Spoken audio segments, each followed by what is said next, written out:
Беларуска, якая асабіста ведала Пабло Пікаса і прывезла Лур беларускія школы. І гэта не метафора, гэта зрабіла Надзея Хадасевіч-Леже, мастачка, якая нарадзілася ў маленькай беларускай вёсцы і з юнацтва настойліва шукала магчымасць вучыцца мастацтву. Яна атрымала мастацкую адукацыю і ў 1924 годзе паехала ў Парыж, у горад, які тады быў цэнтрам сусветнага авангарду. Там яна вучылася і працавала побач з Фернан Леже, была знаёмая з Пабло Пікаса і іншымі мастакамі, якія змянілі гісторыю мастацтва.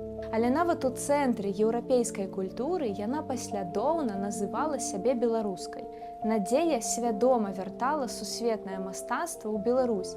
Дзякуючы ёй беларускія школы і музеі атрымалі тысячы якасных рэпрадукцый карцін з Лура, а таксама творы сучасных мастакоў. Для яе Беларусь была не ностальгіяй, а адказнасцю. Яна жыла ў Парыжы і працавала так, каб беларуская культура мела доступ да сусветнай.